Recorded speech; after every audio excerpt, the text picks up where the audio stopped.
Niatnya sampai ridha Allah Subhanahu wa taala. Tujuannya membentuk keluarga bahagia, sakinah mawaddah warahmah, mengikuti apa yang disunahkan oleh Rasulullah sallallahu alaihi wasallam.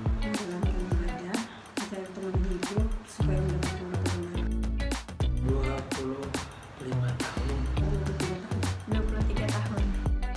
Yang pertama sudah berkeluarga, kedua dan ketiga menjalani masa kuliah, dan keempat masih di bangku SMP.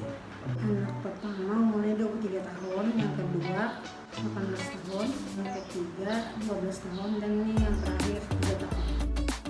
Kesiapan ilmu ya, kemudian ekonomi, karena tidak bisa dipungkiri ekonomi atau keuangan merupakan hal yang sangat penting terutama selaku suami, kemudian selaku ayah dari anak-anaknya itu memberikan nafkah yang cukup lah itu untuk memenuhi kebutuhan mereka. Kemudian kriteria yang diharapkan bahwa yang paling penting ilmu agama yang dimiliki oleh pasangan, karena bagaimanapun kecantikan, keturunan dan martabat seseorang itu tanpa ilmu agama yang mumpuni tentunya akan sulit menjalani kehidupan berumah tangga. Persiapannya mendapatkan istri dari orang tua dulu, baru bisa menikah. Habis itu kriterianya aku mencari orang yang hatinya baik dan baik dengan kedua orang tua. Tidak membatasi, cuma memberikan pengertian kepada mereka semua bahwa kemampuan kita juga terbatas. Mereka diharapkan bisa lebih mengerti, sepanjang keuangan mencukupi, kita insya Allah akan memberikan dukungan setiap apa yang mereka perlukan. Ya, makan kayak gitu jangan lawas-lawas atau sejam lebih kak, habis itu istirahat, guling atau apa. Tapi tetap diberikan, cuman Cuma dibatasi dan diingatkan, jangan sampai, atau kalau malam jangan sampai semalaman gadget itu. Memberikan edukasi berupa hidup sederhana, tidak memandang pada orang lain tinggi dan rendah. Kita sebagai manusia berkedudukan sebagai makhluk Tuhan yang sama-sama mencari rezeki dan keridhaan Allah Subhanahu wa taala. Kita menginginkan mereka lebih paham, lebih mengerti bagaimana menempatkan diri, di mana kita bisa menempatkan dikala kita ketemu dengan yang tua, kita santun dan hormat. Demikian juga dengan sesama, kita saling menghargai, menghormati, dan kepada yang lebih muda kita bisa membimbing dan menyayangi. Kawan itu boleh dengan siapa aja asal temannya baik. Pokoknya bisa menjaga diri lah, jangan sampai ikut-ikutan orang yang, kalau laki kan berokok, kalau binian kan harus menjaga jarak dengan lakiannya. Misalkan temannya tuh binian yang banyak, tapi punya ada lakian, cuman harus jaga jarak aja. Jangan sampai karena kami bekerja yang kada baik tuh anti lagi atau apa mereka kayak jorok atau kasar lah. Jangan sampai bicara kasar, soalnya kalaunya itu kan bisa keturutan sampai keluar. Jadi usahakan sikap baik di rumah dulu kan, berarti kan keluar kena bisa bagus gitu. Kalau ketemu orang misalnya melihat orang tuh ada kekurangan, usahakan jangan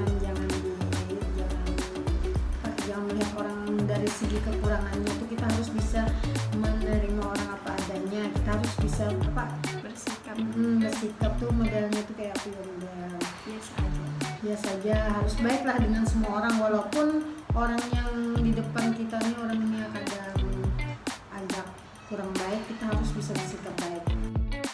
Jangan sampai makan itu mubazir lah.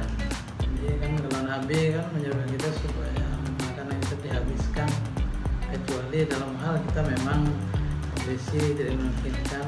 Kita beri pengertian mengenai salat, baca Al-Quran setiap waktu, kemudian bersolawat dan zikir-zikir yang telah diajarkan dan kita terima dan kita pahami. Selalu diingatkan kalaunya sampai waktu itu suruh sholat, apalagi ya diingatkan supaya kalaunya sholat di awal waktu itu kan bagus, berarti didoakan memberikan pola hidup yang sederhana. Meskipun kita berkemampuan umpamanya, usahakanlah kita jangan dalam hal berpakaian atau hal-hal lainnya menghindari kehidupan yang bergaya, yang akibatnya gaya hidup maksudnya yang akibatnya orang lain merasa direndahkan atau sebagainya. Jadi kita berupaya untuk menampakkan meskipun kita berkelebihan, kita berupaya untuk tidak menampakkannya. Artinya kita berupaya untuk lebih sederhana dalam berpenampilan. Kemudian kehidupan sosial lainnya itu kita berbagi, terutama kita berbagi kepada keluarga kita sendiri. Paling tidak kan kita dalam menjalankan ibadah zakat umpamanya dengan memperhatikan keluarga kita dan bersedekah atau memberikan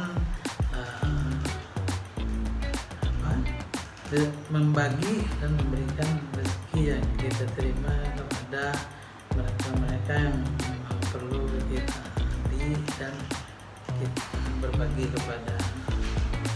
Selalu diingatkan anak-anak nih kalau pagi kalau bangun tidur tuh kan mau sekolah tuh pas sudah gosok gigi, kadang anak-anak bisa lupa gosok gigi. Setiap hari harus diingatkan, kan disuruh supaya rajin mandi. Kadang bisa juga kalau sore kalau kan diingatkan pola mandi dingin gitu, pokoknya diingatkan supaya menjaga kebersihan.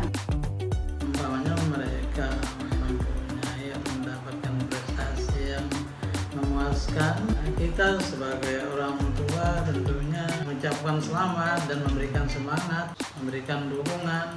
Bahkan kadang-kadang kita berikan juga hadiah berupa subsidi kepada mereka untuk hal-hal yang mereka menginginkannya, berupa kegagalan ataupun adanya sesuatu yang mereka langgar terhadap keinginan dan harapan kita.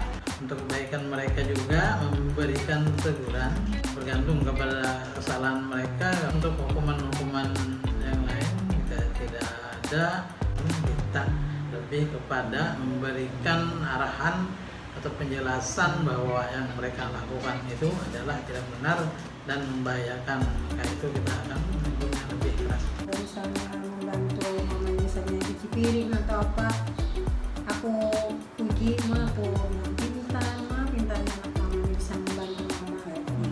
Tapi kalau misalnya salah atau apa ditegur, intinya bila inya salah kita harus menegur dan dibilangi, dibaiki apa yang baik, karena jangan sampai ini mengulangi kesalahan yang sama.